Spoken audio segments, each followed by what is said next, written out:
plus là tout d'un coup. 2 secondes. C'est bon, je vois tout le monde. Alors, aujourd'hui on va étudier le paragraphe 7 qui s'appelle Limud Ha'ira ou Kviuta. Ce qui veut dire l'étude de la crainte de Dieu et qu'elle soit une étude fixe et sérieuse, etc. Mais non, comme on l'a dit à plusieurs reprises, chaque fois que le Rav parle dans ce livre du mot Ira, il ne fait pas seulement allusion à la crainte de Dieu. Il fait allusion à toute cette discipline qui est ce qu'on appelle Chovot Halevavot. Comme on l'a dit à plusieurs reprises, dans le service de Dieu, on doit le servir avec toutes les forces de notre vie. Il ne s'agit pas seulement de se comporter à carreau, comme on dit, au niveau du corps. Encore faut-il aussi avoir des pensées adéquates à la volonté de Dieu, des sentiments adéquats, des aspirations. Il faut que toute notre personnalité soit totalement en proximité de Dieu. Donc, cette discipline qui s'appelle l'étude de la ira a trait à cet aspect de notre personnalité, de ce service de Dieu, pas seulement le niveau de l'halakha, ce qu'on appelle, c'est-à-dire le comportement exact, mais plutôt l'aspect intérieur, l'aspect des pensées, des sentiments adéquats, la crainte de Dieu, l'amour de Dieu, etc. Donc, maintenant, ce qui va développer aujourd'hui, c'est d'essayer de comprendre pourquoi cette discipline a tellement été délaissée au long de l'histoire. Et jusqu'à présent, malheureusement, la quasi-totalité des étudiants de la Torah ont tendance à se donner essentiellement à l'étude de ce qu'on appelle de l'halakha ou du niglé, et tout ce qui a trait au nistar, c'est-à-dire le monde de la pensée, est mis de côté. Donc il va expliquer quelles en sont les causes. Alors on rentre dans le vif du sujet, dans le texte. On est à la ligne 31. Je répète pour les nouveaux venus, j'aime pas tellement faire un monologue, donc dès que vous avez une question, une remarque à faire, n'hésitez pas, appuyez en bas à gauche sur mute pour ouvrir votre micro et intervenez, cela ne fera qu'enrichir le cours. Donc, ligne 31. Sibat adavar, chez en nifratz karaoui, à Talmud adarush linyane avoda. Quelle est la cause pour laquelle cette étude-là, ce qu'on appelle linyane avoda talev, n'est pas tellement en vogue? Les gens ne l'utilisent pas tellement. Afalpish bevada limud gadol viunra vudoresh, bien que ce soit une étude très importante, peut-être même la plus importante de la Torah, et qui nécessite un approfondissement intellectuel très très poussé, bien plus poussé, bien plus profond que l'étude de la halakha.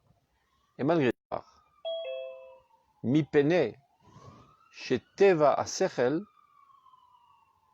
leaskil dafka, vine behemet הדורות הלכו, הולכים וחסרים בדעת האמיתי. ואם כי הניחו לנו ברכה רבותינו הראשונים והאחרונים בספריהם בענייני עבודה, יש מהם שדיברו בקצרה ולא מספיק להבנת אנשי דורנו, כי אם לסגולה מהם, כולי היי ואולי. La première explication est la suivante. C'est que notre cervelle, son rôle c'est de réfléchir et de s'approfondir. Et le problème, c'est que cette étude, qui nous a été transmise par nos rabbins les plus anciens, de manière générale, elle a été écrite de manière très concise, pas tellement développée. Ce qui fait que parfois on a comme l'impression qu'il n'y a pas tellement quoi à comprendre, tellement c'est simple, ou bien parfois c'est tellement résumé qu'on n'y comprend rien. Et donc si on voit que c'est pas une étude qui m'amène à mesurer ma capacité intellectuelle, j'en ressors un petit peu déçu et même frustré, alors je laisse tomber. On regarde ça encore une fois dans le texte, regardez. Comment on fait pour changer le truc? Je sais pas, c'est pas grave. Teva sechel et askil. La nature même de notre intellect, c'est de réfléchir. Mais non, ce qui fait, c'est qu'aujourd'hui, notre intelligence est moins développée que l'intelligence des premiers. Comme dit la Gemara, Imem malachim, anachnu bnei adam. Vimem bnei adam, anachnu chamorim. C'est-à-dire, si les premiers étaient des anges, eh bien nous sommes des hommes. Mais si on les considère seulement comme des hommes comme nous, alors nous sommes que des ânes. C'est-à-dire notre capacité intellectuelle, donc notre capacité d'emmagasiner des connaissances va en se rapetissant. C'est-à-dire qu'ils nous ont laissé énormément de thèmes qui développent ce sujet par écrit. Les Sifrem, Inina Avoda. Yesh même chez Dibrou Bektsara. Le problème, c'est qu'ils ont parlé de manière très concise, avec énormément d'allusions. Beno Maspik, Lavanat, Anshe Dorenu. Donc c'est tellement concis, tellement concentré, que notre cervelle n'est pas toujours à même de pouvoir décodifier ce qu'ils ont bien voulu dire. Kim la sgoula même, mis à part les gens de grande valeur, c'est-à-dire les surdoués parmi nous, qui eux sont capables de décoder ces messages si profonds. V'yesh me'em, shedibru binyanim gvoim, עד שלמי שלא השכילו עדיין דרכי הוראה, היראה ועבודה, בערך המועט לפי תרת שכל האנושי, יהיו הדברים להם כדברי הספר החתום. Maintenant, un deuxième facteur, c'est que parfois, ils ont écrit, ils font allusion à toutes sortes d'existences célestes, suprêmes, très spirituelles, et parfois même ils se servent de terminologie, un jargon très professionnel qui appartient à ces disciplines. Donc, comme on dit, on est piche que dalle, donc on est désespéré, on ferme de suite ce livre. Donc, on a vu là deux facteurs qui paraissent un petit peu contradictoires. Certains ont écrit de manière simple, mais très concis, donc on ne voit pas exactement ce qu'ils veulent dire. Et d'autres ont écrit de manière très très très haute, donc c'est inaccessible. Ce qui fait que le commun des mortels a tendance à mettre de côté ces livres. Ligne 36. Vot siba nosefet. Une troisième cause. Et ça, à mon avis, c'est la plus fréquente dans le monde des yeshivot. Siba nosefet, une autre cause, qui se'arat alev v'itpa'alut hanefesh mitnagedet legamre la chochma shetityashev ba'adam. Lorsque quelqu'un est pris d'émotion, il est en enthousiasme, il est en extase. De manière générale, ceci porte atteinte à ses capacités intellectuelles, à sa capacité d'analyser les choses de manière claire, de faire des bonnes déductions, des bonnes inductions, etc. Il est tellement empris d'enthousiasme qu'il a tendance à faire une grosse soupe de tout ce qu'il est en train de lire, mais il ne sait pas exactement déterminer les valeurs qu'il est en train d'étudier. V'im ki tova yilifamim itpa'alut tova ukdosha, c'est-à-dire, à vrai dire, on n'a rien contre l'enthousiasme et l'émotion, c'est quelque chose de positif, c'est quelque chose même de sain, de s'enthousiasmer des idéaux divins, des volontés divines. Mais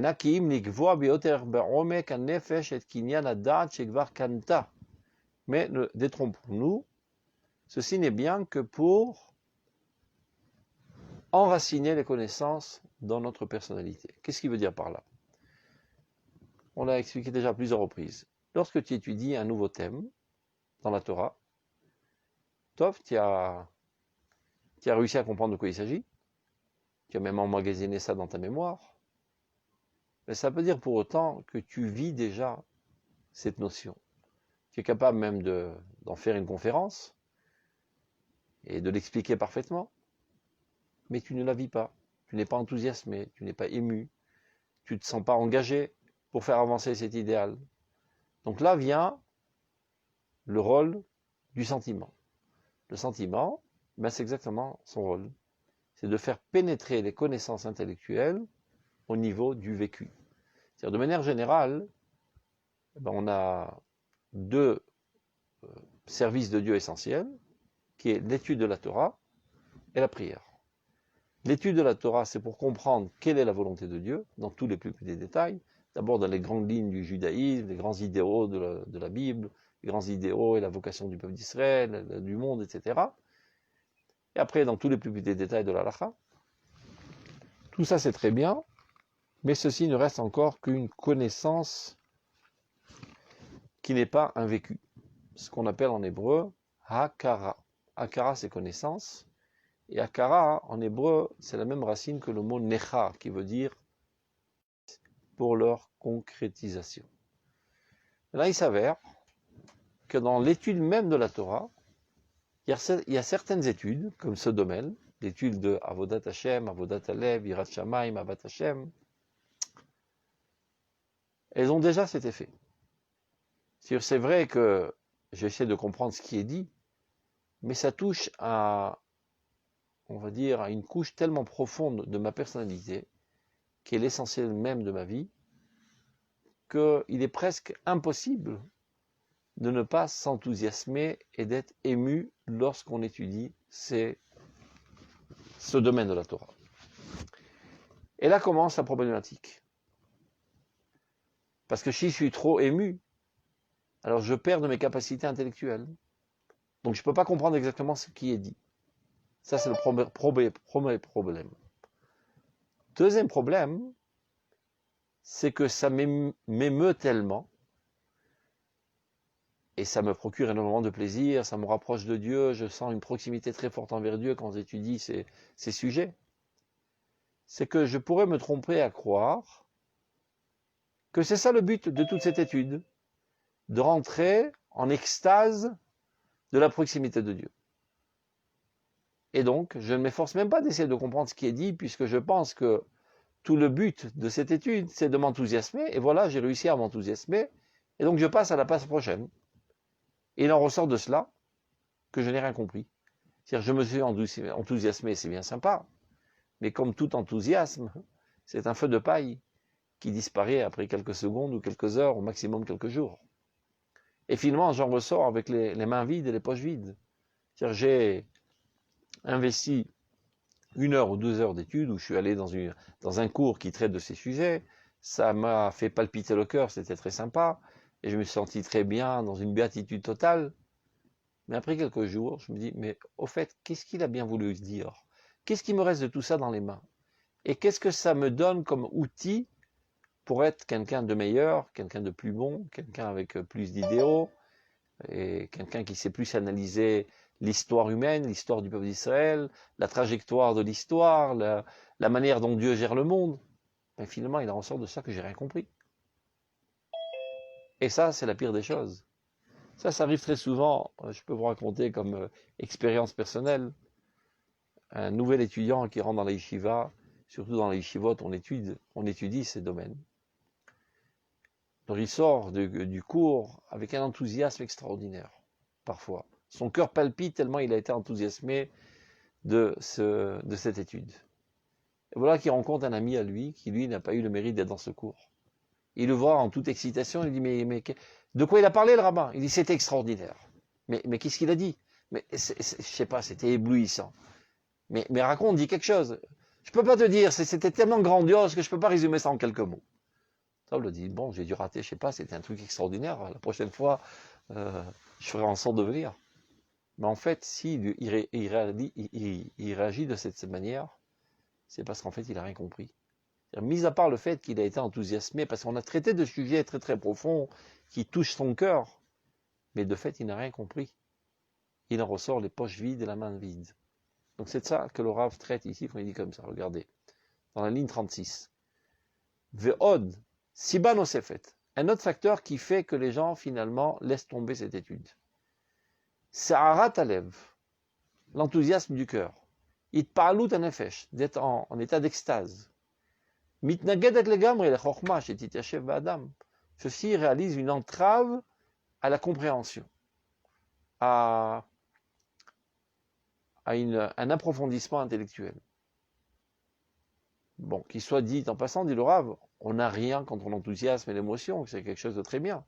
Imkitovai les familles maïtpalut, de temps à autre, ça fait pas de mal, et même c'est conseillé d'être enthousiasmé, d'être ému de la volonté de Dieu, des idéaux divins. C'est quelque chose de bien, quelque chose de sain. Mais ne nous trompons pas, dit le Rav, Ena kiim nikvoa beyoter be'omek hanefesh et kinyan hadat shekvar kanta. Tout le rôle de l'émotion est d'enraciner ses connaissances de notre vie. Mais elle, en tant que telle, n'a presque aucune valeur. De s'enthousiasmer pour s'enthousiasmer, ça ne sert pas à grand-chose. Il y en a qui s'enthousiasment d'une glace et d'autres, je ne sais pas, de la course aux chevaux. Et toi, tu t'es enthousiasmé quand il y a eu une certaine étude des livres saints. Mais finalement, tu en ressors avec rien avec ça.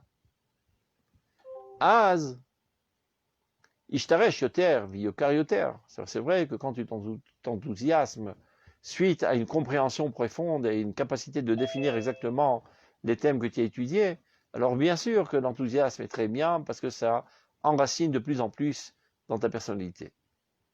Shlema drusha là. Mais qu'il soit bien clair, pour pouvoir véritablement comprendre quelque chose, cela demande du calme, de la paisibilité et un esprit assez froid et analytique. Comme dit la Gemara, Shmateta Bayat Siduta Kiyuma de Isten. L'étude nécessite un climat agréable comme pendant, comment on appelle le stave en français, l'automne. Ni trop chaud, ni trop froid, un climat agréable. C'est-à-dire il faut une ambiance calme et paisible, sans trop d'ébullition, sans trop de feu, de bruit, sans trop d'enthousiasme, etc.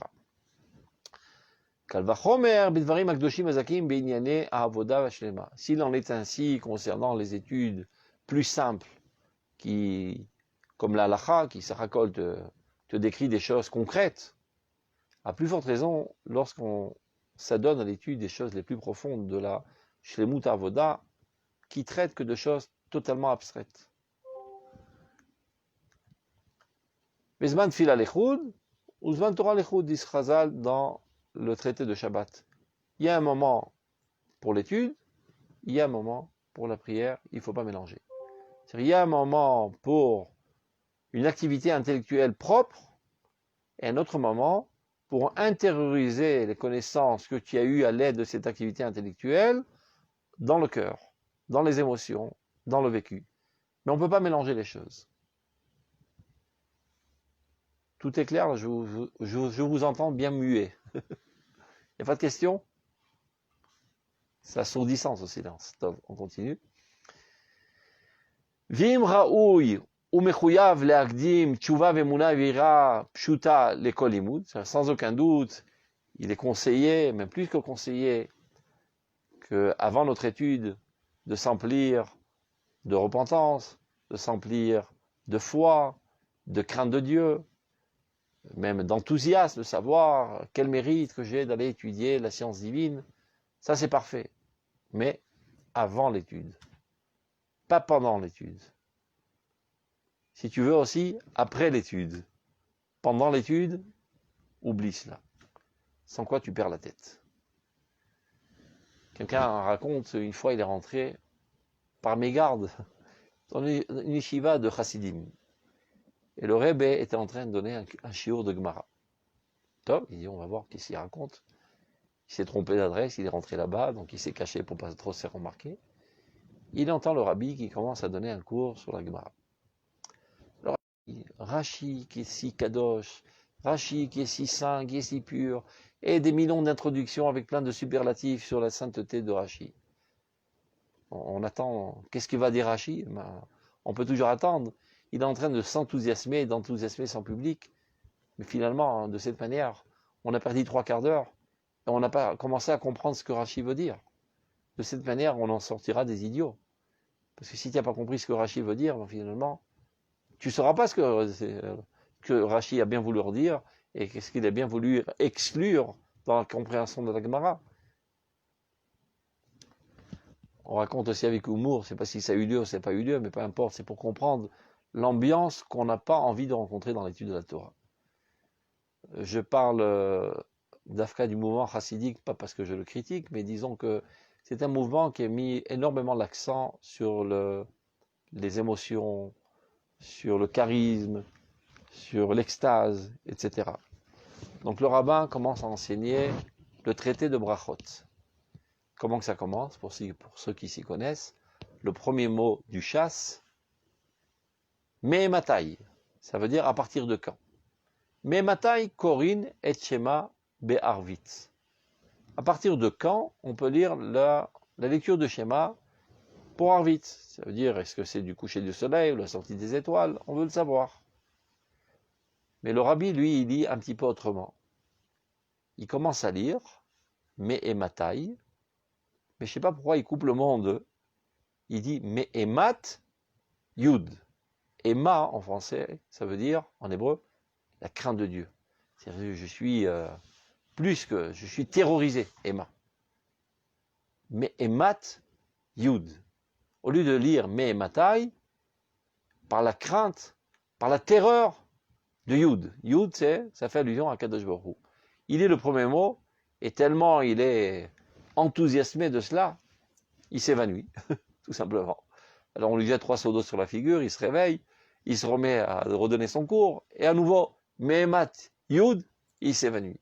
Bon, de cette manière, on restera des idiots pour toute notre vie, on ne pourra jamais rien apprendre. Donc, ce que conseille le Rav, tu as envie de t'enthousiasmer, d'avoir eu le mérite d'étudier la science divine, c'est parfait. Mais fais-moi plaisir, fais ça avant l'étude. À partir du moment où tu ouvres ton livre, rabaisse la température à 0 et étudie de manière calme, paisible, analytique, et de savoir déduire, etc., et de faire des définitions bien claires des thèmes, faire des résumés, etc., etc., comme on étudie toute autre étude, la l'avdin, comme on étudie les mathématiques, la physique, la chimie. Donc c'est ça ce qui veut dire dans la ligne, à la fin de la ligne 39.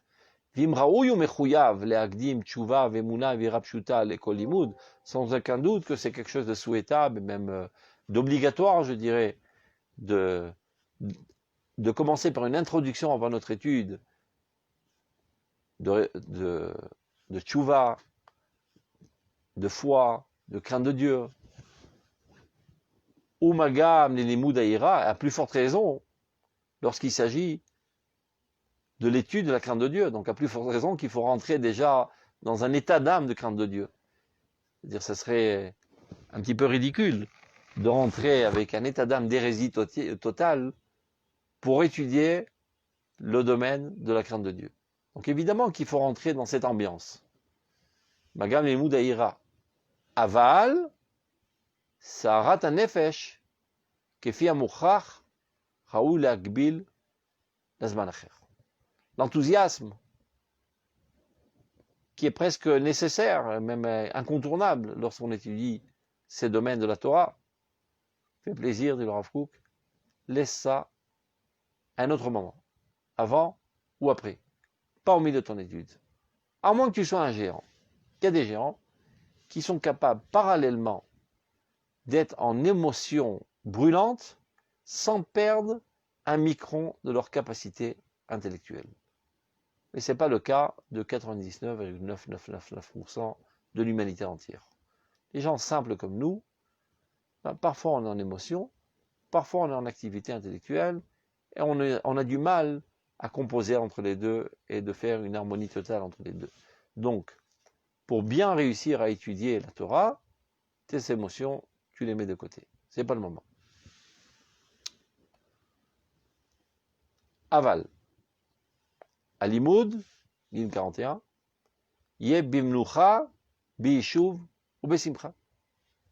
L'étude, ça se fait en tout repos, en tout calme, en tout yishuv adat, c'est-à-dire sans être distrait par rien du tout.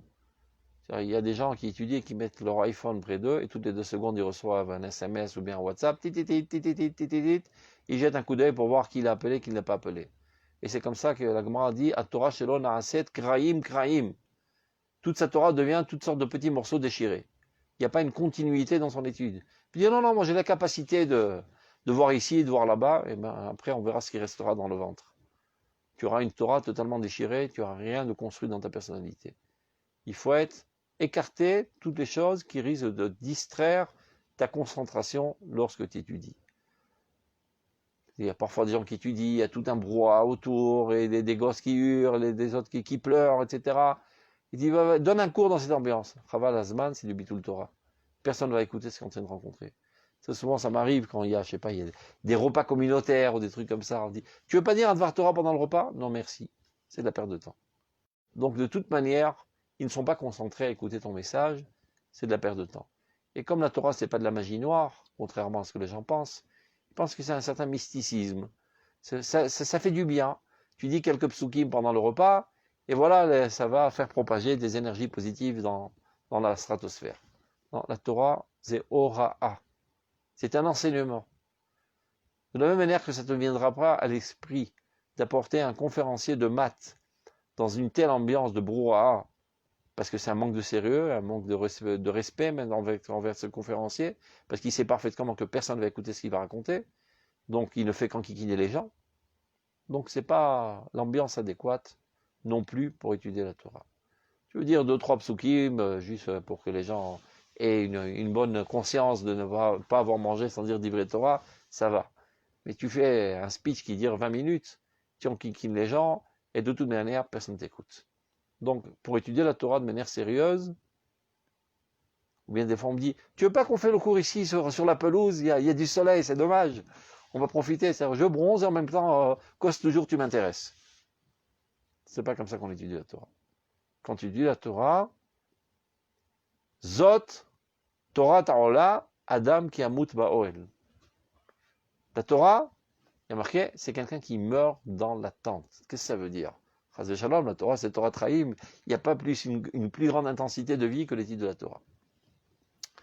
Vous comprenez que lorsque quelqu'un est vivant, il a toutes sortes d'obligations sociales et autres. Mais dès qu'il est mort, il n'a plus aucune obligation. Il avait des rendez-vous, il n'y a plus de rendez-vous. Il a plein de soucis, il n'y a plus de soucis. Tu dois te rentrer dans cette situation psychique quand tu étudies la Torah, déconnecté de toute autre existence, de toute autre obligation, de tout autre souci. Tu es entièrement à 1 000 000% concentré sur ton étude. Donc tout ce qui pourrait te sortir de cette concentration, il faut l'écarter. Et à plus forte raison que toi-même tu te rentes une nouvelle galère qui te déconcentre, qui est l'enthousiasme extrémiste. Que tu aies une satisfaction profonde, un sourire, évidemment, l'étude de la Torah, il n'y a pas quelque chose qui te rend plus heureux que cela. Mais de manière artificielle, d'essayer de te hisser un enthousiasme, juste pour dire, voilà, j'ai le mérite d'étudier la Torah de Dieu, et Rashi était kadosh, et Rabbi était saint, c'est pas le moment. Calmons-nous, tu feras ça à la synagogue quand tu as envie de t'enthousiasmer pendant la prière. Maintenant, calme-toi, analyse de manière dure et sec, comme on dit. Il est à l'imoud, yebemnucha, biyeshuv, besimcha, avec une satisfaction. Simcha, ça ne veut pas dire que tu fais le clown et tu sautes avec un chapeau pointu et un nez rouge. Simcha, c'est une satisfaction profonde de savoir que tu es en train de faire la chose la plus importante du monde, qu'il y a un sens à ta vie. Kemo sheorunu chazal, bememchet varim shel kinyan Torah. On le sait qu'à la fin du traité de Havot, il y a un 6e chapitre qui s'appelle Kinyan Torah, c'est-à-dire comment acquérir la Torah. Et donc il nous donne les moyens optimaux pour pouvoir intégrer la Torah dans notre personnalité. Eh bien, un des moyens, c'est ce qui est marqué Be'ishuv Hadat. On ne peut pas étudier la Torah en étant dissipé par toutes sortes de facteurs extérieurs. C'est vrai qu'il faut étudier la Torah avec joie pour écarter tout esprit de tristesse. Car quelqu'un qui est attristé, il ne peut pas être effectif, il ne peut pas s'approfondir réellement. Mitzat prinat hasechal bebitachon shalem ala Elohim itbarach ve'askalat tuvo ve'az yatzliach, et seulement de cette manière on peut réussir. Tov. On commence à ligne 43. Il n'y a toujours pas de questions? Incroyable. Je crois que j'ai réussi à vous endormir. Tov. Umi pene. Sheteva kol limud las'ir me'at et kochot hanefesh. Puisque la lecture de toute étude a tendance à nous rentrer en une certaine émotion. C'est-à-dire, de manière générale, quelqu'un qui étudie la Torah mesamachat libo shel ha'adam, elle rend le cœur joyeux. À plus forte raison, ces thèmes-là, les thèmes de la Emouna, c'est plus que joyeux, ça te rend dans une atmosphère d'allégresse intense. והרבה יותר מטבע כל לימוד הוא בעניין לימוד היראה וכל פרטי העבודה. מפני הנטייה הנפשית שהנפש נוטה להם בטבעה. Car l'âme est très attirée par cela. D'ailleurs, si vous voyez par exemple, quand on parle à un grand public qui n'est pas un public averti dans l'étude très pointilleuse de la halakha, ben après 2 minutes, ils vont tous lâcher. Ils vont commencer à bâiller, à papoter, etc. Parce qu'ils n'ont pas l'habitude de s'approfondir dans tous ces plus petits détails les plus détaillés. Donc, tu apportes un Rosh Yeshiva qui fait un shiur brillant de Gemara devant une population inavertie. Non, c'est un fiasco sans aucun doute. Mais par contre, s'il commence à raconter des midrashim et des agadotes qui amènent l'homme à l'enthousiasmer à l'amour de Dieu, à l'enthousiasmer à l'amour du peuple d'Israël, etc., tout le monde est en écoute parfaite. Car de manière naturelle, on a une tendance à aller vers ces thèmes. D'ailleurs, ceux qui enseignent la halakha, de manière générale, sont moins, on va dire, médiatisés que ceux qui font des beaux discours charismatiques, etc. On les prend très souvent pour les Gdolé Israël, bien que ce n'est pas toujours les plus grandes lumières, mais parce que c'est un sujet qui attire le cœur davantage. Donc ils ont plus de clientèle.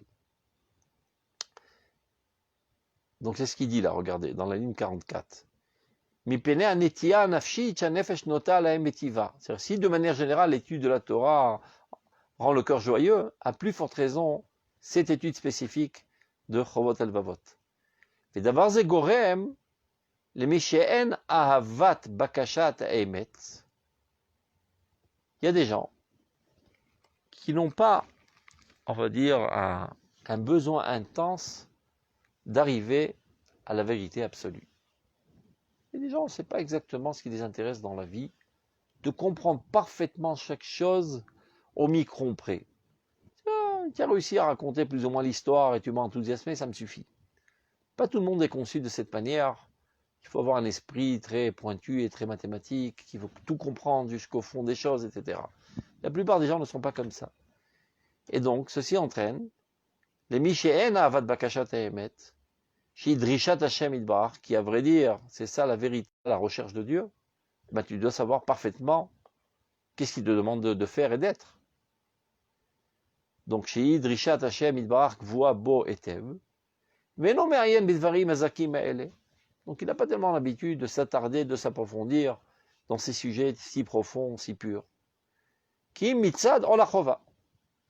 Seulement par obligation. On lui a dit, écoute, c'est très important d'étudier le Mesilat Yesharim, sans quoi tu ne seras pas un bon Yid. Top. À vos ordres, monsieur le rabbin, j'ai étudié le Mesilat Yesharim. Mais à vrai dire, il n'a aucune envie. C'est pas sa tasse de thé, comme on dit. Donne-lui un bon Tosfot, une bonne noix à forcer à ouvrir, un bon Tosfot compliqué qui doit décodifier. Ça, comme on dit en hébreu, zemeat ger auto. Ça, c'est à la mesure de sa, on va dire, sa gymnastique intellectuelle, et ça met en évidence ses capacités intellectuelles. Ça l'attire. Ah, si la Tisharim, il faut le faire, paraît-il, c'est important, je m'y mets. Pourquoi pas?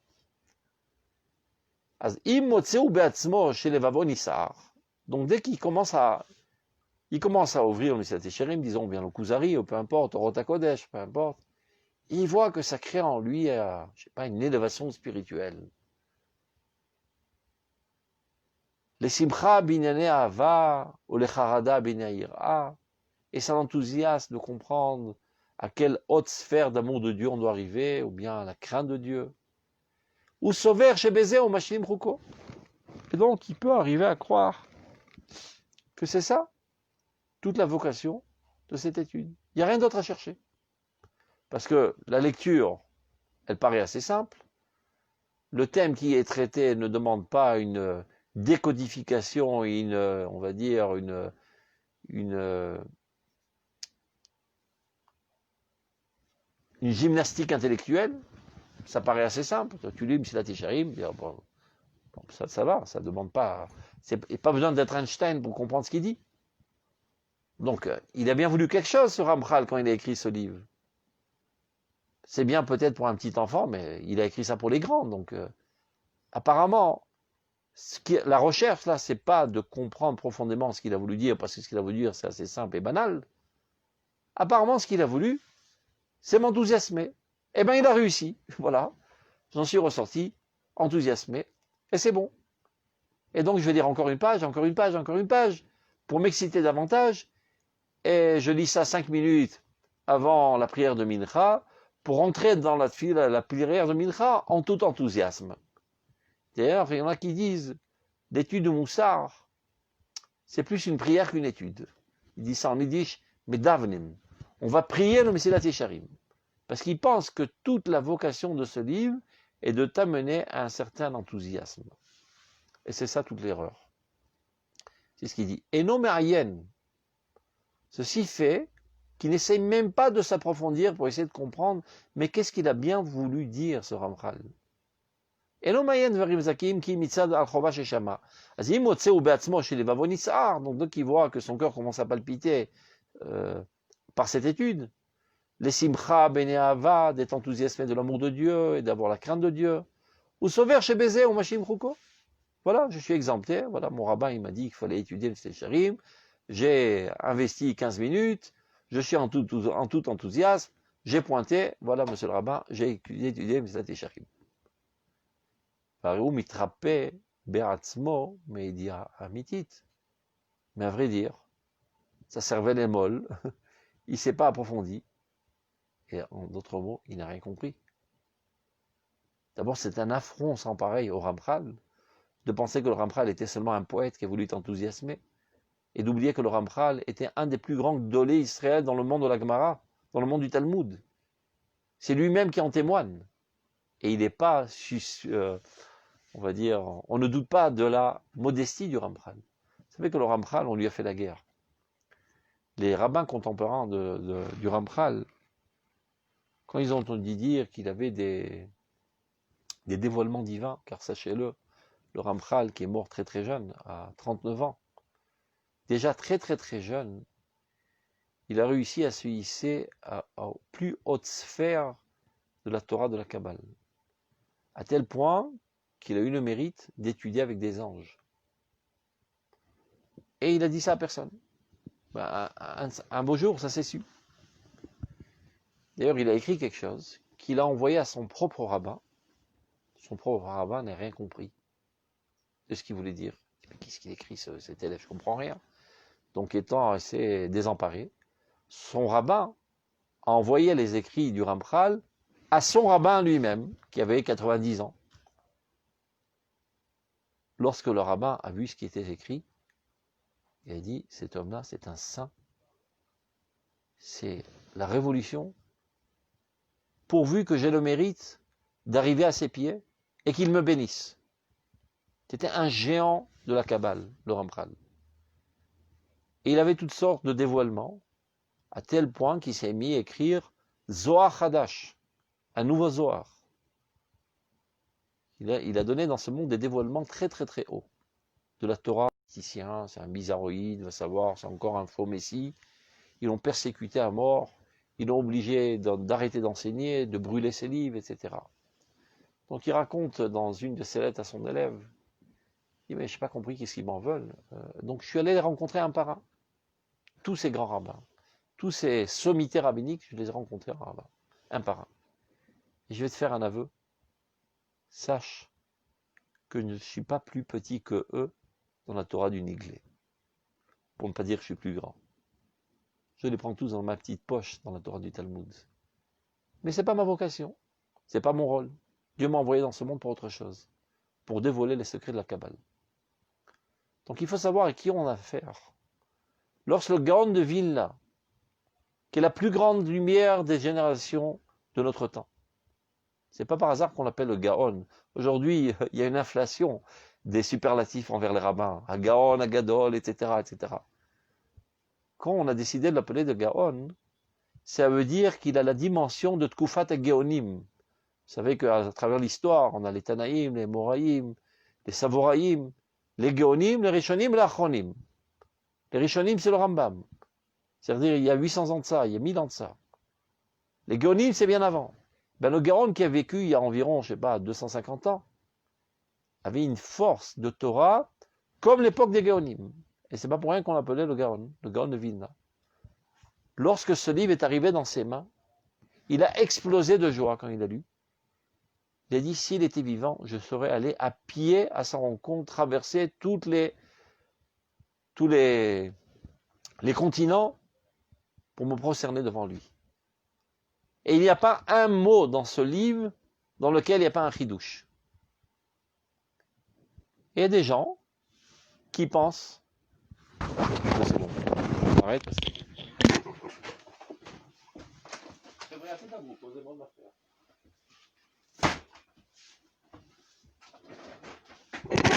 Il y a des gens qui pensent que non, dans le Ramchal, il n'y a pas trop quoi choisir, il n'y a pas trop à quoi comprendre, ben, c'est assez simplé. C'est vrai que c'est formulé de manière simple, mais il y a une sagesse très très profonde. Mais eux, ils ne savent pas, parce qu'ils n'ont pas été initiés à ces études. Donc ils commencent à lire, ils voient que c'est simplé. Alors, mais qu'est-ce qu'il y a à rechercher dans cette étude? Ah, mais d'un autre côté, ça m'enthousiasme. Alors, a priori, c'est ce qu'il voulait, le Ramchal, m'enthousiasmer pour me rentrer en entrant dans le service de Dieu. Et donc, ils lisent pendant 10 minutes, ils ferment le livre, ils sont contents de ce qu'ils ont fait. C'est de ça que le Rav Kook est en train de décrire maintenant.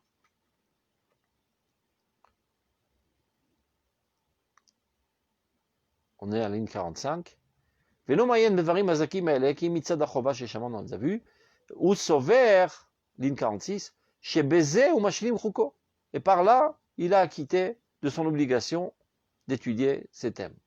Et finalement, il s'est affaibli, il n'a pas compris le véritable message que le Ramchal veut le transmettre dans ce livre, le Kuzari. Mais le Kuzari, ça paraît être une histoire assez banale d'un roi qui a eu un rêve et qui rencontre un rabbin et qui lui raconte des histoires.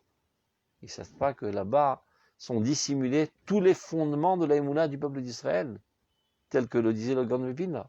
Kol ikare emunat Israël tuluimbo. Tous les fondements les plus essentiels du judaïsme se trouvent dans ce livre. Et quand tu lis, je sais pas, une première lecture, ça a l'air d'une petite anecdote assez banale. Parce que ce n'est pas formulé de la même formule que la science de la halakha. Et donc on dit, mais qu'est-ce qu'il y a à chercher? Mais qu'est-ce que vous êtes tellement enthousiasmé de lire ce livre? C'est bien sympa, je sais pas, le Shabbat après une bonne dafina pour bien dormir avec sur le lit, mais il n'y a rien de plus à chercher. Et ceci vient se rajouter parfois à ce qu'on a dit précédemment, que parfois ils ont écrit de manière très concise. Ou le Fumriata en baim alayen, et donc a priori il n'y a pas tellement quoi étudier. Ou Kshu, 49. Aval ba misère ra'a gedola. Ceci amène à une catastrophe. Vashkachat shmo idbarach. Et de faire en sorte que le nom de Dieu est effacé, est oublié. Shoikar achaim hashlemim, qui est l'essentiel de la vie parfaite. Chez Kacher se'arato veret, comme tout feu de paille, ça s'éteint à un certain moment. Donc il s'est enthousiasmé, après c'est passé, et non motse benafsho meuma. Il retrouve rien dans son âme, tout a été perdu. Et finalement, sans véritablement oser le dire en tout haut, il en pense pas moins que cette étude, c'est du bidon. Il a tendance à mépriser. Il dit, bon, ça c'est bien pour les idiots. Les gens intelligents doivent étudier la Gemara et Tosfot. Ceux qui ont la cervelle molle, eh ben, on va leur acheter un livre de Msilat Yesharim pour qu'ils aient comment passer leur temps. Donc, sans s'en rendre compte, ils en arrivent à mépriser cette étude, qui est en fait l'étude la plus importante de la Torah. S'il n'est pas arrivé à une telle catastrophe de mépriser, mais sans aucun doute, il a tendance à s'éloigner de ses études, parce que il ira plutôt dans des études qui l'amènent à mesurer ses capacités intellectuelles à la complexité du texte. Quand tu tiens, je sais pas, une équation avec 4 inconnus et que tu dois arriver à trouver la solution, ça c'est quelque chose, comme on dit, qui me prend les tripes et qui m'enthousiasme à vouloir le comprendre. 52. Alken. החובה רבה על כל מי שחננו השם יתברך להבין בדרכי היראה ובכל קנייתה ולימוד דרכיה. Donc là, le Rav Kook nous donne l'ordre. Il dit, tous ceux qui ont cette capacité, tous ceux qui ont eu grâce à Dieu, que Dieu leur a fait cette grâce, de comprendre les études de la crainte de Dieu, et le cheminement, c'est-à-dire la manière de les acquérir. C'est-à-dire ceux qui sont pros dans ce domaine, parce qu'ils ont une prédisposition innée, parce qu'ils ont eu le mérite d'être en proximité de rabbins professionnels dans ce domaine, donc ils ont développé cette capacité en eux, ben, c'est une obligation pour eux, dit le Rav Kook. Les faresh advarim ad makom sheyado magat, de rendre cette étude explicite, tant bien qu'ils soient capables, à tout le monde. Et de mettre cette étude à la portée des gens moyens. Bon, c'est vrai que toi, tu as une grande lumière et tu as une capacité d'abstraction et tu peux comprendre les textes les plus profonds de la Kabbale et de comprendre les allusions qui sont faites entre les lignes du Kuzari et comprendre Orot HaKodesh et comprendre Orot, etc. Kol HaKavod. Mais ne garde pas ça dans ton ventre. Mais non, adonne-toi nuit et jour à mettre ces thèmes à la portée des gens moyens qui n'ont pas été initiés dans ce domaine pour qu'eux aussi puissent en profiter et en sortir agrandis de ces études. Tu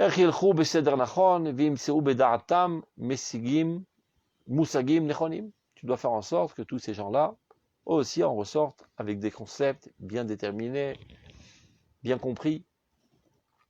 Ou makom lavin le askil gam le chadesh, que eux aussi en arrivent à une capacité de comprendre et même d'innover dans ce domaine.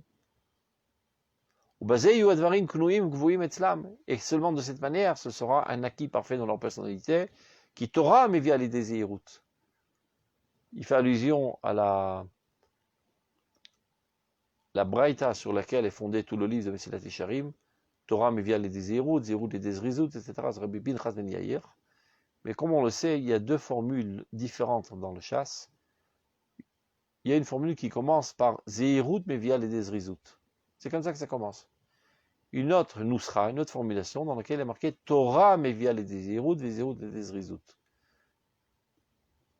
Pour dire qu'on ne peut pas arriver à une véritable Zéhirout, c'est-à-dire de s'appliquer de manière minutieuse à la halakha, s'il n'y a pas avant tout une grande Torah, une grande compréhension des fondements essentiels de la Torah. Parce que si on parcourt le livre de Mesilat Yesharim, on voit bien que les titres des chapitres sont en fonction de tous ces termes qui sont cités dans cette braïta, Zirut, Zrizut, Chassidut, etc. Mais on ne voit pas un chapitre dans lequel il est marqué Torah. L'introduction de Mesilat Yesharim, c'est la Torah. Et de quoi il traite là? Donc on va dire, il développe ça pendant 2 ou 3 pages, en te donnant les fondements essentiels. Quand tu es armé de cette Torah, tu peux commencer à développer tes midot en zérout, en zrizout, etc. Ligne 55. Venosaf alze, un facteur supplémentaire qui fait que les gens n'étudient pas ce domaine. Shebne dorenu bemidinotenu at-toraniim shebanu urgelu belimud bitpashtut asechel becharifut. C'est-à-dire dans notre zone dans laquelle on habite, n'oubliez pas que le Rav Kook a écrit ça quand il habitait encore en dehors d'Israël, donc il fait allusion à l'Europe, et essentiellement en Russie et en Pologne, où il y avait des très grands centres de yeshivot, et les gens étudiaient la Torah de manière très très profonde, avec beaucoup de gymnastique intellectuelle, ce qu'on appelle le pilpoul. Ce qui est à la mode dans notre zone d'habitation, dit le Rav, c'est-à-dire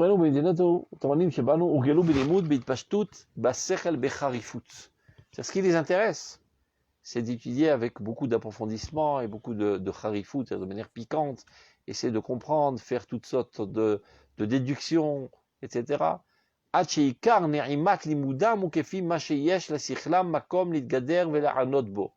Quand est-ce qu'ils ressentent un véritable plaisir dans l'étude de la Torah? Quand ils ont réussi à faire un super pilpoul. C'est-à-dire une super gymnastique intellectuelle pour prouver ceci ou prouver cela, ou contredire ceci ou contredire cela. Alors ça les rend en extase. Afalpi Shesimat Gader Bedavarze ou Kilkul, qu'il soit bien clair du Rav Kook.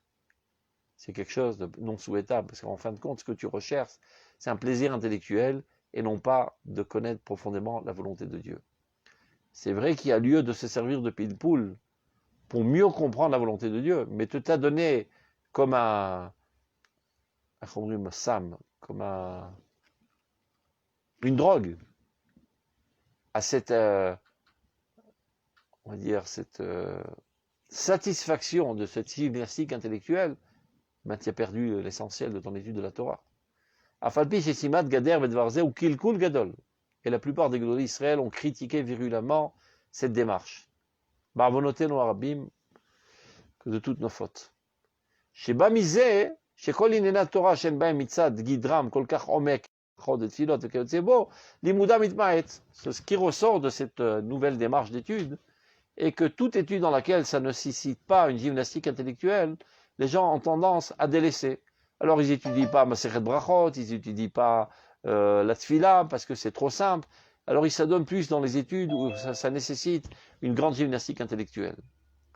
Au Mikol Makom, caché la Kornetiazé. Mais que peut-on faire, dit le Rav Kook, qu'il est difficile de déraciner cette nouvelle tendance. D'autant plus que, en tant que tel, c'est pas quelque chose de totalement négatif, tant qu'on n'en arrive pas à un extrémisme. Car évidemment, on ne peut pas comprendre sans s'approfondir intellectuellement. Le problème, c'est dire la virulente critique qu'on a vue chez les Gdolei Israël envers le pilpoul, c'est lorsque les gens sombrent dans un extrémisme de pilpoul. Mais le fait que les gens se servent de cet outil de pilpoul pour comprendre la volonté de Dieu, ça c'est quelque chose de positif. Donc, on n'y peut rien, on ne peut pas rien, de toute manière ça existe, donc il faut travailler avec, comme on dit. En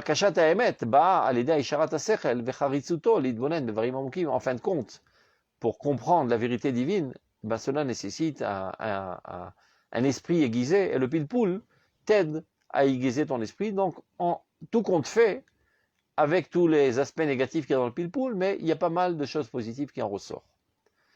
Pourquoi il a dit tout ça? Il dit, de fait, on a affaire à une population d'étudiants de la Torah dans les yeshivot qui sont comme ça.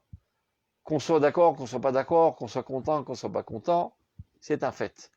Qui n'ont tendance à étudier que les choses qui les amènent à mesurer leur capacité intellectuelle à la complexité du texte. Alors il dit le Rav, eh ben on n'a pas le choix. Pour les intéresser à l'étude de la Emouna, on doit les convaincre que l'étude de la Emouna est pas moins complexe et profonde et nécessite une élasticité intellectuelle que l'étude de la halakha. Si on réussira à le faire, eh ben eux aussi ils vont rentrer dans le jeu. Regardez dans le texte. Alken, Raoui le'arod galoui. On doit dévoiler à tout le monde. L'école Tovsei Torah d'Hachem. À tous les détenteurs de l'étude de la Torah. C'est-à-dire les Bachoué Yeshivot, ce qu'on appelle. Et les Raché Yeshivot, et les Melamdim dans les Yeshivot. Er shebelimudei ayir'a yeter seed yeter oz mecharisut atzeret nimsaim baem. À vrai dire, cela nécessite encore plus de puissance intellectuelle, encore plus d'élasticité intellectuelle. Parce qu'on a affaire à des sujets totalement abstraits. Lorsque tu te dis Shor shenagar et apara, voilà le taureau qui a encorné la vache, ben, tu risques pas de te perdre trop loin parce que tu vois devant toi une tonne de vaches et une tonne de taureaux, tout est concret. Ça veut dire, même quand tu vas dans une gymnastique intellectuelle, tu ne risques pas de trop aller à la dérive parce que finalement, le concret te ramène à la réalité des choses. Mais lorsque tu dis les sujets de la Emouna, tout est abstrait. C'est très très facile d'aller à la dérive totale. Donc au contraire, cela nécessite un esprit encore plus aiguisé. Donc si c'est ce que vous recherchez, d'aiguiser votre esprit, venez étudier la Emouna, vous allez en ressortir encore plus aiguisé.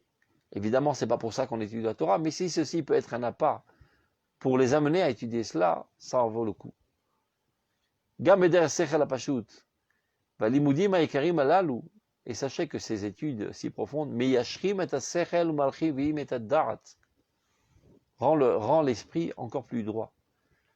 Et bien sachez, il le dit même dans Levad atovot agdolot shebatzmutam, mis à part le bienfait essentiel de l'étude de ce domaine, mais on va dire comme effet secondaire bénéfique, c'est que tu en ressors avec un esprit bien plus aiguisé.